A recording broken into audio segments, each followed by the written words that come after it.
Evelyn Harper had never thought of herself as sentimental, yet the old stone well in the middle of her garden was the one place on her property that always made her pause.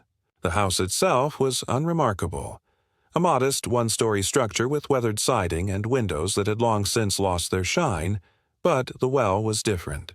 Built by her father with his own hands in the 1960s, it was not only a functional source of water but also a marker of permanence, a piece of craftsmanship that seemed to resist the passing of time.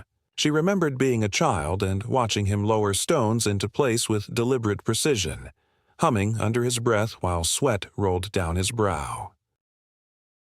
He would let her drop pebbles inside and listen for the faint splash as they hit the water far below, then explain to her, in the patient tone only fathers can summon, how underground veins carried water like secret rivers through the earth.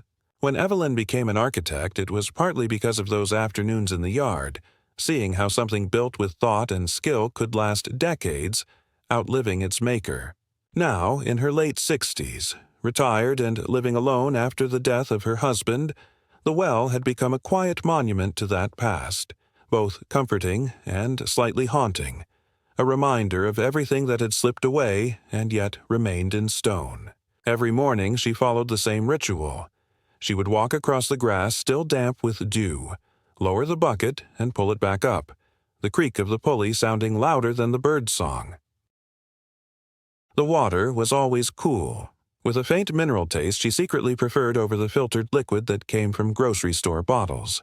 She kept a glass jug of it in the kitchen, insisting that tea brewed with well water was sharper, that bread baked with it rose more evenly, though she admitted to herself that maybe this was nothing more than imagination colored by nostalgia.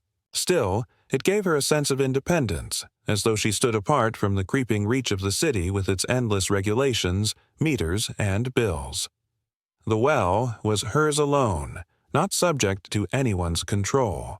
Her neighbors, many of them newcomers drawn by the charm of large yards and quiet streets, sometimes looked at the well with a mix of curiosity and suspicion. They relied on the municipal supply, and a few of them joked that Evelyn was living like it was still the last century, but she did not mind their comments. What they didn't understand was that the well was not simply a relic, but a thread tying her to her father, to her husband who once repaired its roof after a storm, to her daughter who as a child had tossed coins inside making secret wishes. The stone rim was worn smooth from decades of use. The wood cover was darkened from countless rains, and every mark on it told a story that she could not imagine erasing. Evelyn had lived through enough to know how fragile ordinary peace could be. As an architect, she had spent 40 years designing schools, libraries, and modest homes for people who wanted something that would endure, only to watch the world change faster than anyone could keep up. Retirement had not been easy. She was not good at idleness, but she had slowly taught herself to take comfort in small routines, pruning the roses, cataloging her late husband's books, repainting the kitchen cabinets. The well was central to that rhythm, a fixed point that reassured her when loneliness pressed too hard. It was not that she distrusted the homeowner association entirely.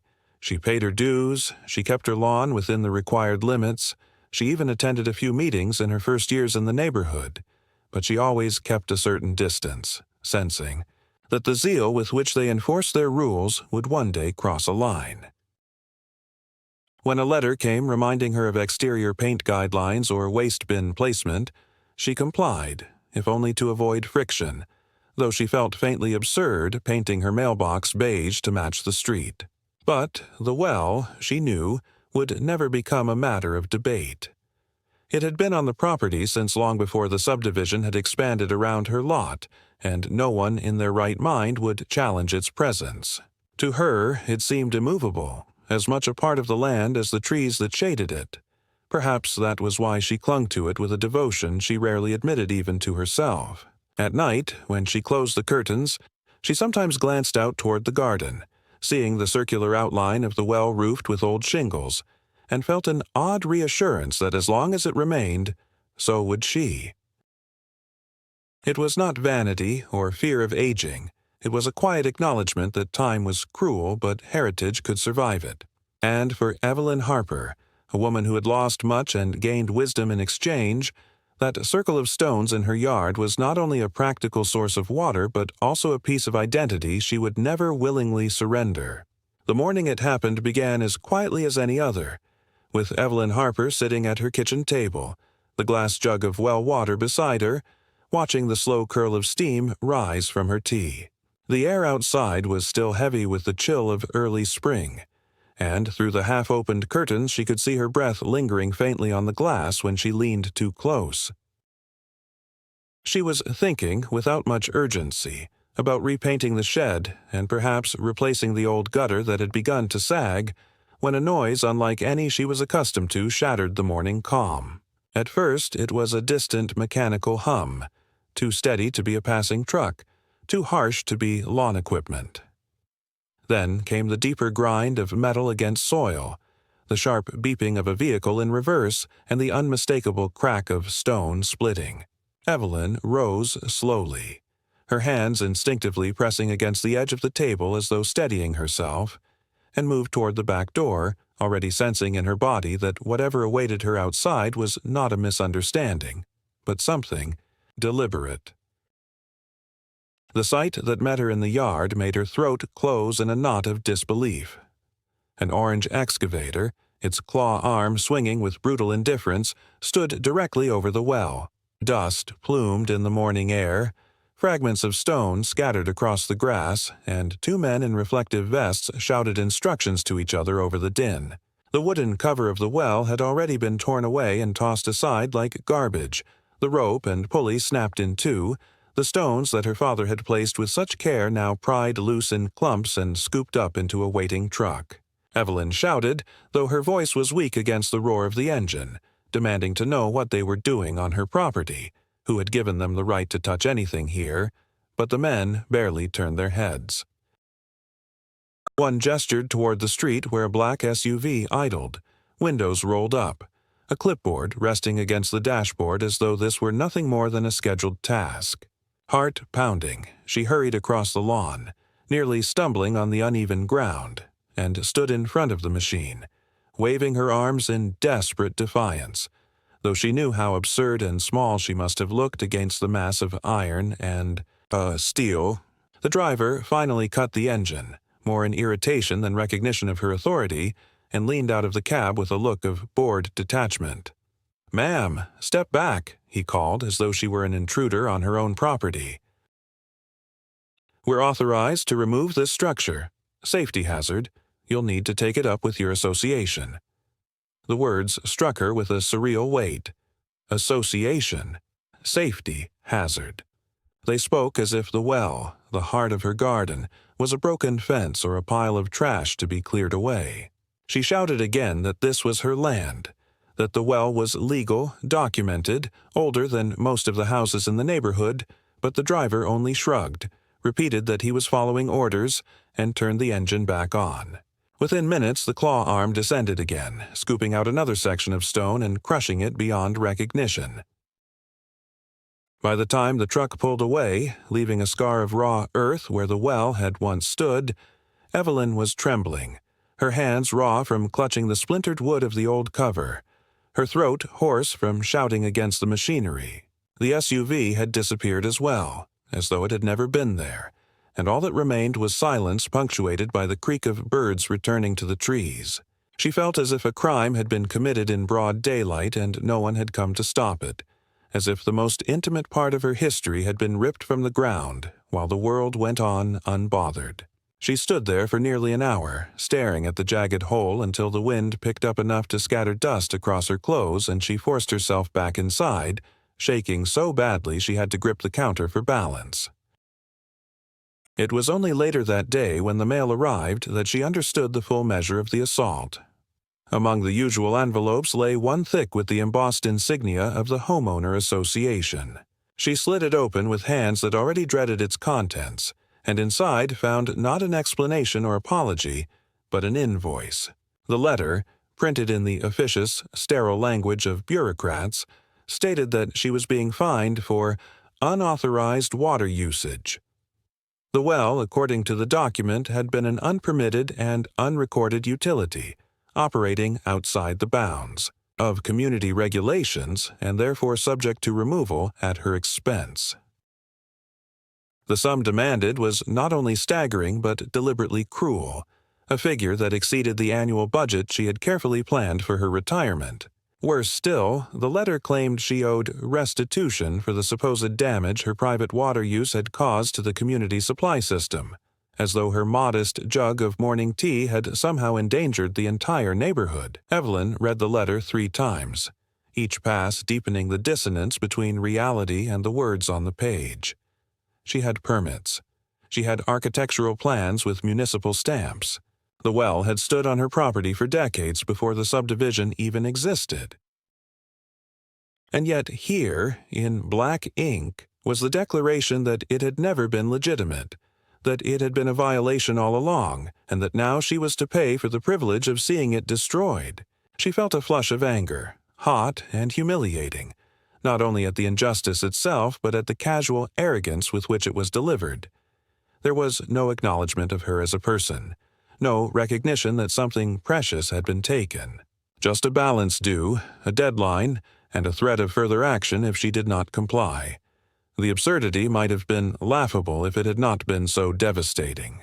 She thought of her father lowering those first stones into place, of her daughter's laughter as coins dropped into the depths, of her husband patching the roof after the storm. Each memory now felt desecrated, not by time or natural decay, but by the intrusion of strangers carrying orders from faceless officials.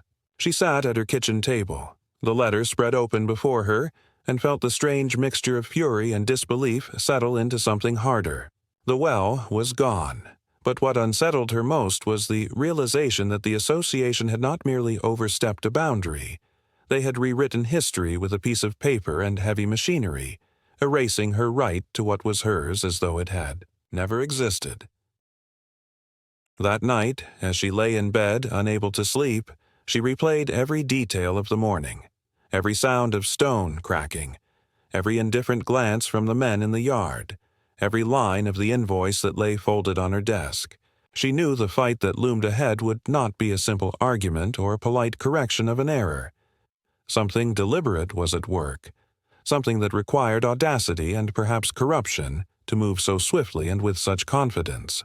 The association had not only demolished her well but dared to demand payment for the privilege, and if she remained silent they would take more, of her, of her land, of her dignity. With that realization, Evelyn Harper, who had wanted nothing more than peace in her final years, felt the first sparks of a resolve she had not touched in decades, the resolve of a woman who had built and designed and endured, and who would now have to fight.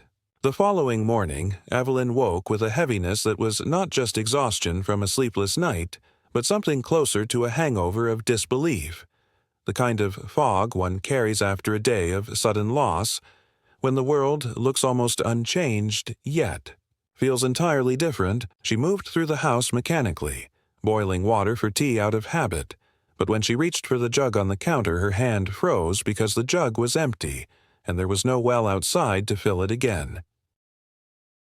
That small realization carried more force than the previous day's spectacle of machinery and dust. It reminded her that what had been stolen was not just an artifact but part of the rhythm of her life, and now she was expected to replace it with whatever the city provided, as though personal history could be substituted with tap water.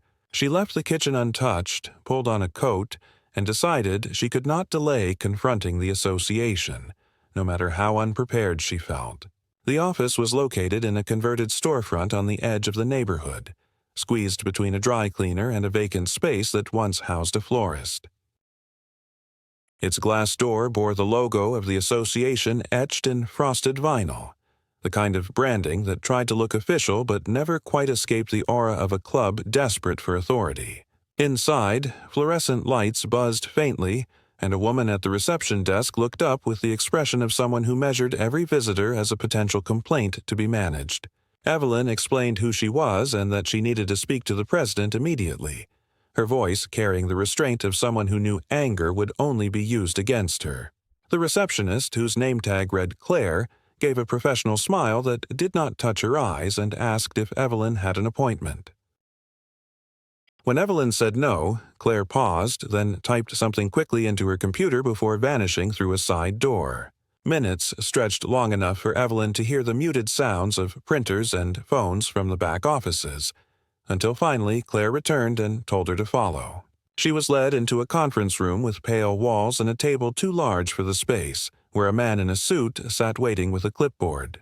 He introduced himself as Brian Colton, president of the association, his tone smooth and measured, though his eyes betrayed impatience even before she had taken a seat.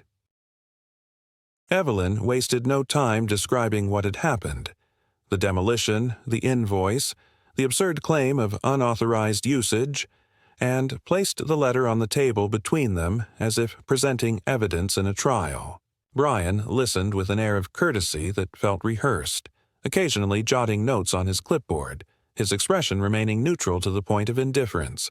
When she finished, her voice trembling slightly, he leaned back, folded his hands, and said with calm authority that the well in question was never listed on the official property plans submitted to the association, and therefore it constituted an unpermitted structure. The words landed with cold finality, as though the matter were closed. Evelyn pressed forward, insisting that the well predated the subdivision, that it had been legally constructed and even documented by the city long before any bylaws existed. Brian nodded politely, then replied that regardless of its history, all properties within the community were now subject to updated safety regulations, and private wells were prohibited due to potential risks of contamination. His tone was firm but coated with condescension, as though he were explaining a technicality to a child. Evelyn felt her chest tighten, not just from anger but from the realization that the logic he wielded was not about truth but control. She asked why no notice had been sent before the demolition, why she had been given no opportunity to present her documents. Brian smiled faintly and said that notices had been mailed to the address on file, and if she had not received them, that was unfortunate, but not their responsibility. Her frustration grew sharper when her eyes wandered to a large map of the neighborhood pinned on the wall behind him. She had looked at many such maps in her career, and immediately she noticed something wrong.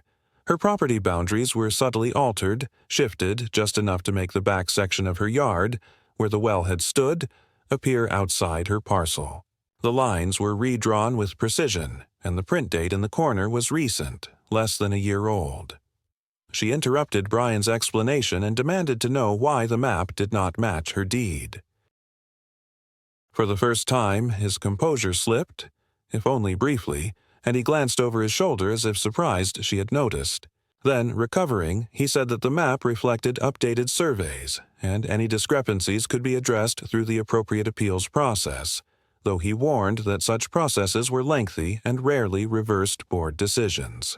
The implication was clear. The association had not only erased her well but adjusted the records to make it appear as though it had never belonged to her land in the first place. It was not negligence. It was calculated rewriting of property lines, the kind of tactic that ordinary homeowners rarely noticed until it was too late.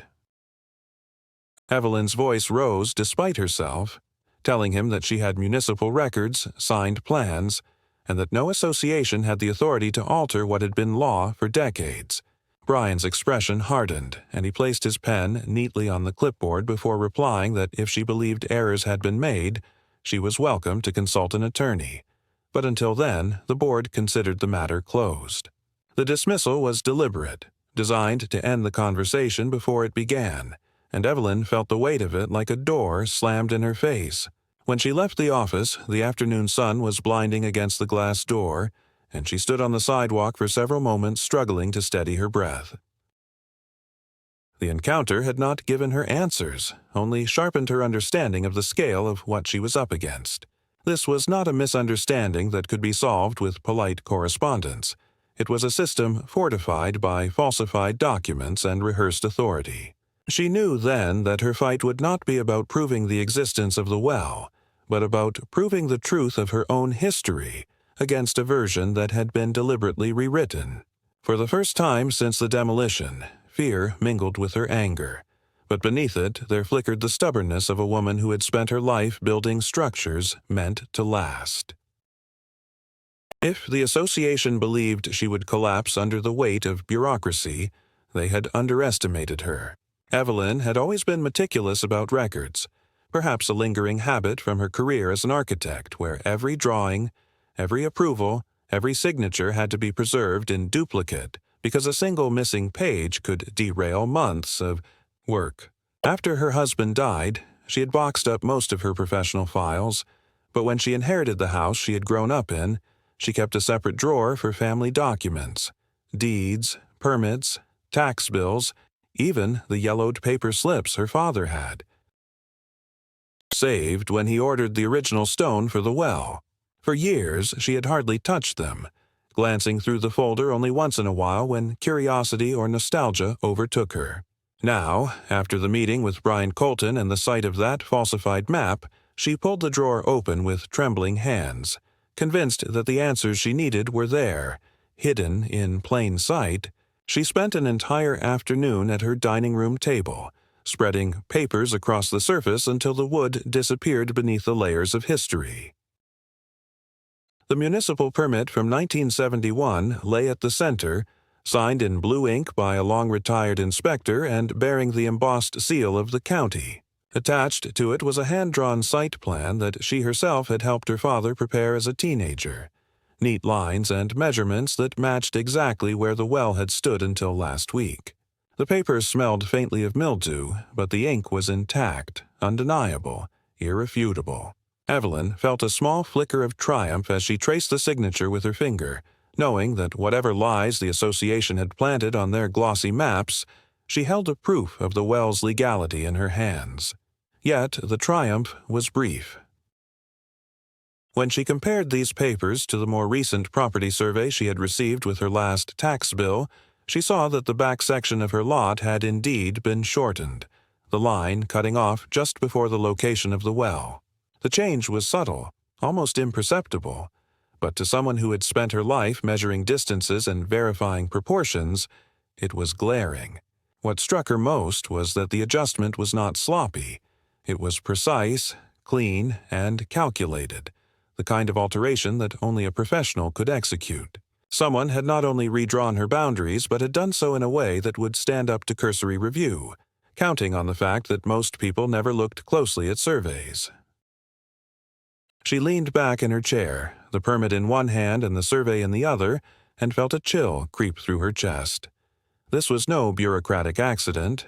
It was a forgery designed to erase the very existence of her well. Determined to test her suspicion, she decided to visit the county archive, a place she had not set foot in for years, but which she remembered as a maze of dusty shelves and forgotten files. The next morning, she drove into town, her documents carefully folded into a folder under her arm, and presented them to the clerk at the front desk. The woman, a middle-aged employee with tired eyes, asked her to wait while she retrieved the official records for Evelyn's lot. 10 minutes later, she returned, holding a thin file with a date stamp no older than 6 months. Evelyn opened it and immediately felt her stomach drop. The file contained a permit for the property, but it bore no mention of the well. Instead, the notes described vacant rear land, unsuitable for independent water access. The discrepancy was stark, almost laughable, but the stamp of authenticity gave it a false weight of truth. Evelyn showed the clerk her original documents, placing the 1971 permit side by side with the recent file, but the woman only shrugged helplessly and said the county records reflected what was on file. If Evelyn believed there had been a mistake, she would need to file an appeal, a process that could take months, perhaps years. Frustrated, Evelyn left the archive with both sets of documents clutched to her chest. On the steps outside, she paused, her breath visible in the cool air, and felt a moment of vertigo as if the ground itself had shifted beneath her. Someone had gone to great lengths to replace genuine history with fabricated records, and worse, the county's own files now legitimized the false version. The realization was not just that her well had been stolen, but that the paper trail proving it had been systematically buried. She sat in her car for several minutes, gripping the steering wheel, before the anger in her veins hardened into clarity. If she could not rely on the county, she would have to build her own case, brick by brick, document by document, until no one could deny the truth. It was at this low point that she thought of Harold White, the widowed neighbor who had once worked as a land inspector. She had spoken to him occasionally over the years, mostly about gardening or the slow decay of their neighborhood's sense of community, but she remembered him mentioning, almost offhandedly, that he still kept old files in his garage. On impulse, she walked across the street that evening and knocked on his door. Harold opened it slowly, his lined face breaking into a small smile when he saw her. Over cups of coffee at his kitchen table, she told him everything. The demolition, the invoice, the falsified map, the forged records at the archive. He listened without interruption, his eyes narrowing slightly as though measuring the truth of her words. And when she finished, he stood, disappeared into his garage, and returned with a heavy binder covered in dust.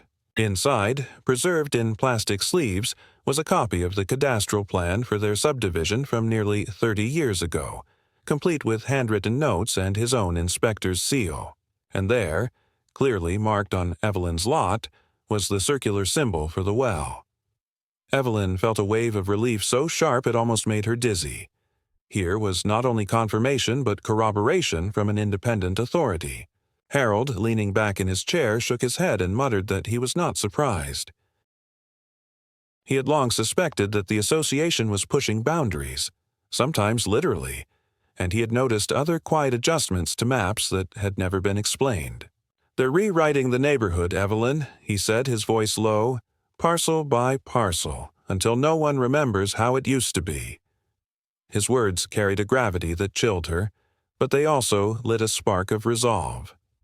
She was not crazy, not mistaken, not imagining conspiracies. Something deliberate was unfolding, and now she had a witness who could help her expose it. That night, back in her house, she laid out Harold's binder alongside her own folder, arranging the documents in sequence. Her father's permit from 1971, Harold's cadastral plan from the 1990s, her tax survey from 2 years ago, and the falsified map. In the association office, side by side, they told a story so clear it could not be ignored. The well had been legal, documented, acknowledged for decades, until suddenly, within the past year, it had vanished from the record. Evelyn looked at the papers spread before her and felt, for the first time since the demolition, that she was not powerless. She had evidence, she had history, and she had the determination to make them heard. She knew the road ahead would not be simple. Brian Colton had practically invited her to hire a lawyer, certain she would never find the strength or resources to do so. But now she had more than anger. She had proof. As the clock ticked past midnight, she sat at the table, the documents illuminated by a single lamp, and whispered to herself that she would not let them erase her life. They could destroy the stones in her yard, but they could not destroy the truth carved into paper and memory. For the first time in weeks, Evelyn felt something resembling hope, though it was sharpened by the knowledge that the fight had only just begun, and that the people she was challenging were not careless amateurs but deliberate architects of deception. And as an architect herself, she knew that anything built on lies, no matter how strong it looked, eventually collapsed. The following weeks unfolded with a strange dual rhythm for Evelyn. Half of her time consumed by the quiet routines of tending her house and garden, the other half swallowed by the mounting pressure of a battle that seemed to tighten around her with each passing day. The discovery of Harold's binder and the certainty it gave her had fueled her with fresh determination. Yet determination alone did not insulate her from the onslaught that came from the association. Within days of her confrontation with Brian Colton, she began receiving letters at an almost mechanical pace, each one bearing the HOA seal and phrased in a tone that was polite only on the surface but unmistakably hostile underneath. One accused her of leaving her trash bins visible beyond the approved collection hours. Another cited her for the paint on her shutters fading below aesthetic standards, and yet another claimed her fence exceeded the maximum allowed height by several inches, though the fence had not been altered in over a decade. Each notice carried a fine, modest enough to appear trivial but relentless in accumulation, as if designed to sap her strength by forcing her to respond constantly to petty accusations. Evelyn knew these charges were not about garbage bins or fence lines, but about punishment. The timing was too precise, the tone too sharp, and the volume too sudden. It was retaliation for questioning the demolition of the well, a message meant to isolate her and remind her that the board's reach extended into every corner of her life. What made the campaign more insidious was the way it began to involve her neighbors. One morning, she stepped outside to find Mrs. Lang from 2 houses down staring at her yard with poorly concealed disapproval, muttering something about troublemakers making everyone's lives harder. Another evening, she overheard a pair of residents speaking in hushed tones at the grocery store, saying that Evelyn was refusing to comply with community rules and putting the neighborhood at risk of legal costs. The association, it seemed, had not only fabricated documents but also weaponized rumor, using whispers to make her appear unreasonable while masking their own excesses. Yet Evelyn refused to retreat into silence. She began organizing her papers with almost obsessive precision, cross-referencing dates and signatures, building a private archive that no one could dispute. She also visited Harold regularly, the two of them poring over his old inspection notes late into the night, Harold occasionally pausing with a sigh as though remembering the weight of an integrity that had long since vanished from official circles. One evening, while flipping through a stack of his handwritten reports, Evelyn noticed an entry about water testing from the late 1990s, in which the well on her property was explicitly noted as functional, safe, and maintained. The small line of text, buried in a paragraph about soil conditions, made her chest tighten with vindication. It was another piece of evidence, not spectacular in appearance but devastating in implication. The well had not only existed, but had been inspected and approved by the very kind of authority the HOA now pretended to embody. Still, evidence alone could not shield her from the pressure. On a rainy afternoon, as she returned from the market, she found a man in a gray suit standing at her gate, clipboard in hand.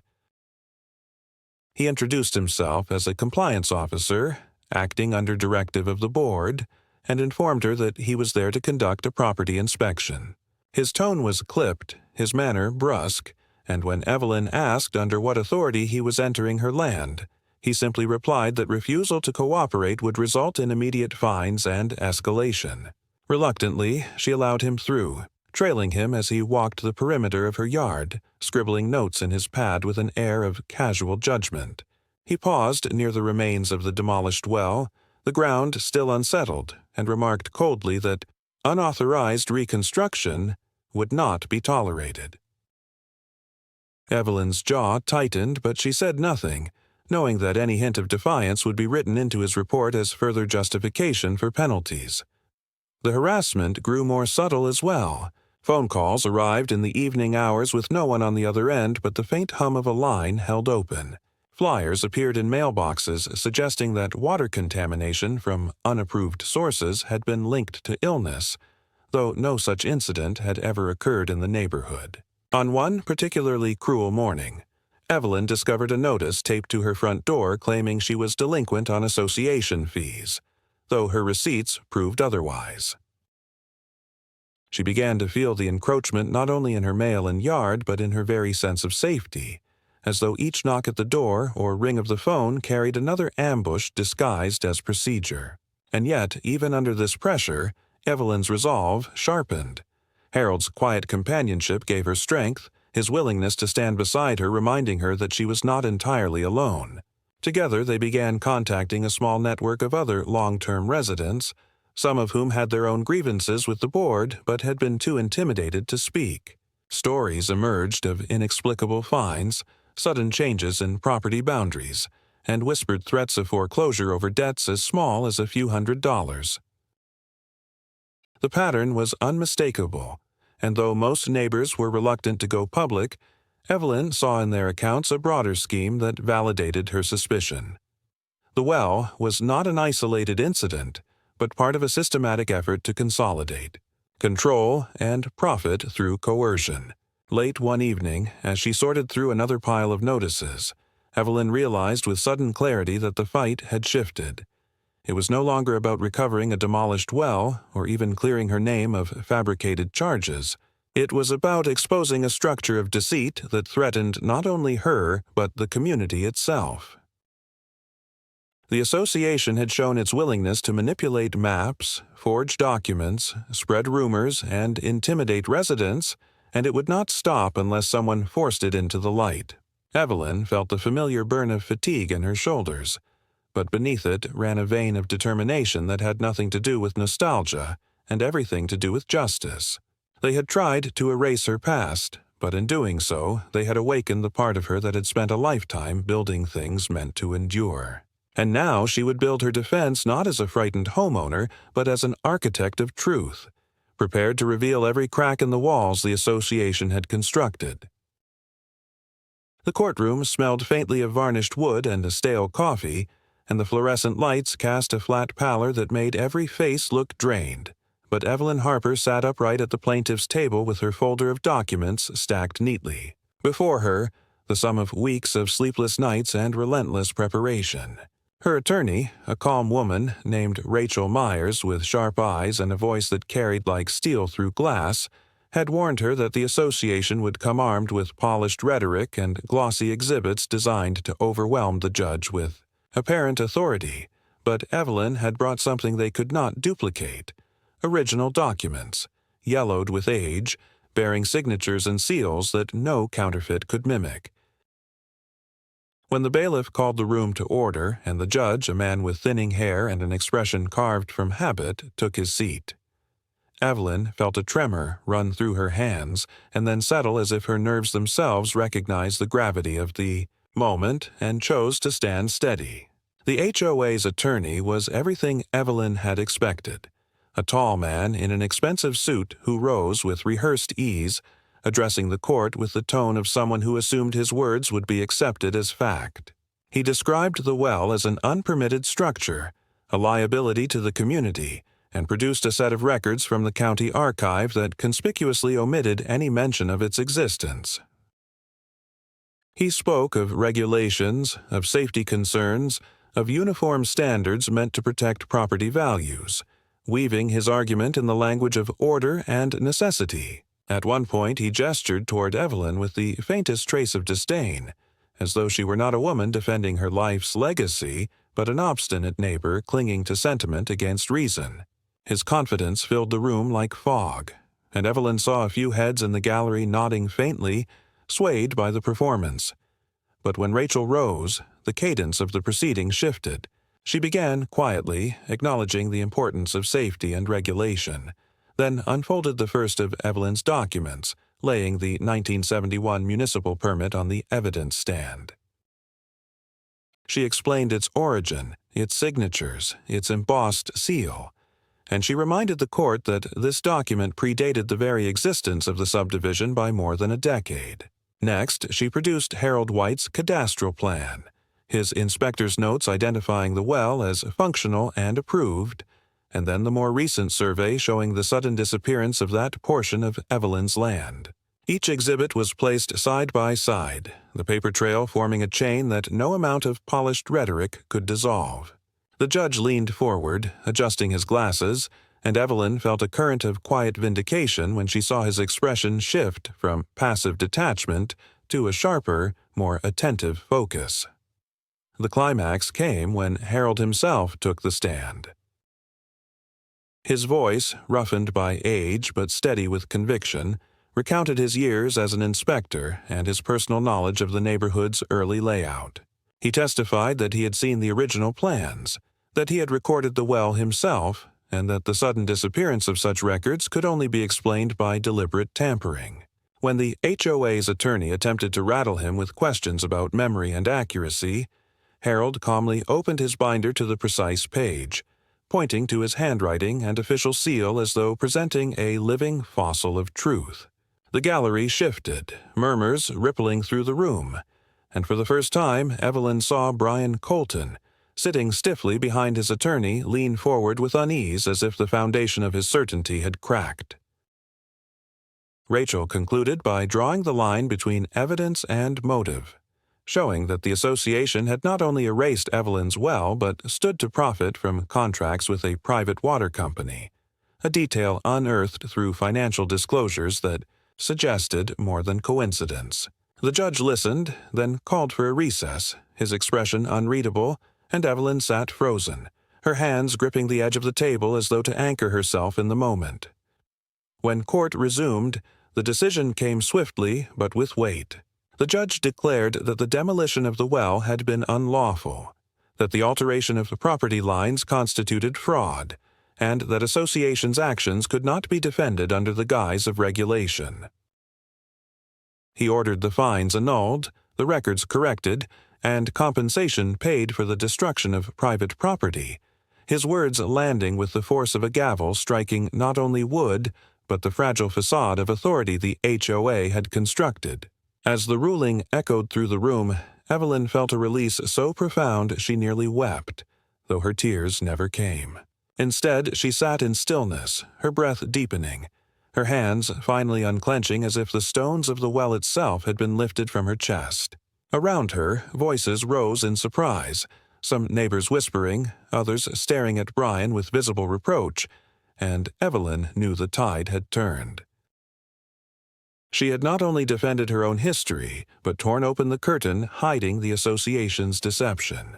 When she stood to leave, Rachel offered her a small nod of approval, and Harold gripped her arm with the quiet pride of an ally who had risked much but seen truth prevail. The battle was not only won, it had been witnessed, and that, Evelyn realized, was what would give the victory permanence. When the dust of the trial had settled and the court documents arrived confirming the ruling in her favor, Evelyn Harper found herself walking once more across the patch of earth where the well had stood, the spring grass already pushing through the soil as though nature itself refused to accept the erasure. She carried no bitterness in her step that morning, only a quiet steadiness, for the weeks of fear and exhaustion had given way to something more enduring than triumph. A sense of restoration, not just of her rights but of her place in the story of the land. Workers, hired not by the association but by Evelyn herself, using the compensation she had fought so hard to secure, unloaded new stone onto her lawn, each block rough and heavy, ready to be set into a circle that would mirror the one her father had built decades earlier. She stood with Harold at her side, watching the first layer laid into the ground, and though the design would not be identical to the original, she felt no sadness at the difference. What mattered was not perfect replication but continuity, the act of declaring that what had been stolen could be rebuilt, that memory could survive through action. Neighbors who once avoided her gaze now came quietly to the fence, some offering apologies, others only silence but with softened expressions that admitted they had seen the truth too late. A few even thanked her, acknowledging that her defiance had spared them from similar violations, for the judgment had not only restored her well but forced the association to revise its policies under scrutiny. Brian Colton had resigned within days of the ruling, his absence leaving a vacuum in the board that was filled, reluctantly at first, by members who no longer dared to wield power unchecked. For Evelyn, none of this felt like a victory parade, but rather the slow and dignified shift of a community learning that authority, when abused, could be confronted. She did not seek to lead the reform, but her name was spoken in conversations with respect, and she knew her resistance had altered the balance of what would be tolerated. On the evening the new stones were sealed in place, she lowered a bucket of water drawn from the underground vein that had never ceased to flow, and she poured the first glass with a hand that trembled not from age, but from the weight of recognition. The taste was as sharp and mineral-rich as she remembered, cool against her tongue, and for a moment she closed her eyes and felt her father's presence in the sound of the rope against stone, her husband's care in the memory of repairs. Her daughter's laughter echoing faintly in the air. The well was no longer just water. It was defiance carved into the earth. Proof that what is true cannot be erased by lies or machinery. And as the sun dipped below the horizon, washing the sky in muted gold, Evelyn Harper understood that she had not only defended her inheritance but transformed it into a legacy of strength, a reminder to herself and to those who watched that even against systems built on intimidation, a single voice, armed with truth and persistence, could endure.